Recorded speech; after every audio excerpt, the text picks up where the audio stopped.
This is 88.5 NEPM. Primary realities versus policy fights. How are the ballots in Massachusetts shaping up?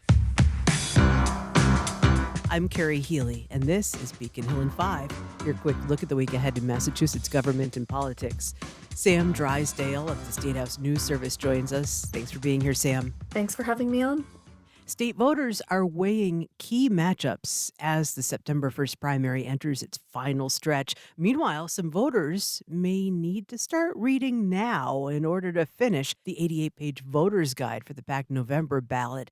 With early voting underway in the state primary, what are the key offices Western Mass voters are going to see on those ballots? Yeah, there is quite a bit on the September 1st primary ballot. Depending on their district, Western Mass voters can see races for US Senate. Well, everyone will, but certain districts will also get a chance to vote for a US congressman.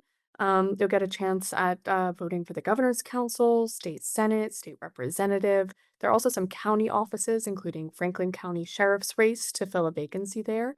The Secretary of State's website has a complete list and sample ballots, so voters can see exactly what's on their own ballot ahead of going to the polls. Non-presidential years, they've got a lower turnout usually, but there's plenty of important races for voters to weigh in on this year. Are campaign strategists looking for trends in early voting data? I mean, does that affect how candidates will spend their money at the last minute? Yeah, it certainly does. Campaigns are watching for who is voting kind of demographically and whether those voters are breaking for a certain candidate. Because early voting rewards campaigns with strong organization at the local and precinct level. And once somebody is voted, that voter is no longer persuadable since they've voted already. So if a campaign sees an opponent banking an early lead, it may need to redirect its last minute spending towards the smaller pool of voters who haven't cast a ballot yet.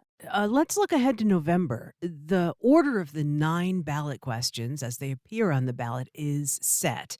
And there's fresh survey data from UMass WCVB. Was there a particular poll result that caught your attention? I would say the public records question really jumps out. In the poll, 84% of voters said they would definitely or probably support making the legislature and governor's office subject to the state's public records law, and just 7% opposed it. And that's striking because transparency has been a contentious issue on Beacon Hill, including the continuing fight over the voter approved legislative audit. So there's a pretty substantial gap between public support for transparency and the legislature's ongoing debate over how transparency should work. Yeah. When a ballot stretches across multiple pages, as it will in this election, I assume local towns have higher paper costs and will see longer voter lines on election day. Is that burden on local officials driving state lawmakers to consider reforming the ballot process? Yeah, local clerks say they're facing a real administrative burden, both from the crowded ballot questions creating longer ballots and from expanded voting options. They have to staff early voting, process mail in ballots, maintain voting lists, all while they're preparing for Election Day, which, like you said, will have long voting lines.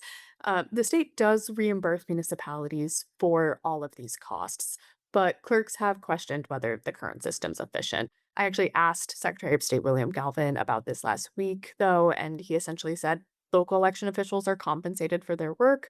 They're reimbursed for the extra cost of printing long ballots, and he expects them to just continue that work. Oh, when it comes to ballot questions, voters are asked to decide on pretty massive policy changes.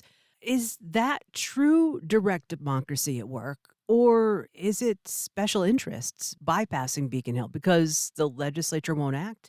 I think the honest answer is it can be both. The initiative petition process is one of the only ways that Massachusetts voters can put major policy questions directly before the electorate when lawmakers haven't acted. And I think the sheer volume of questions this year is the manifestation of frustration with inaction on Beacon Hill. And these measures still have to clear substantial signature gathering processes and survive legal review. But whether you consider the driving force behind them to be special interests, which lawmakers who dislike ballot questions tend to do, or voters who are taking matters into their own hands, that's up to you. Sam Drysdale is a reporter with the State House News Service in Boston. Sam, thank you. Thanks so much. This is our weekly check-in from the State House. Subscribe to Beacon Hill in 5 wherever you get your podcasts. This is 88.5 NEPM.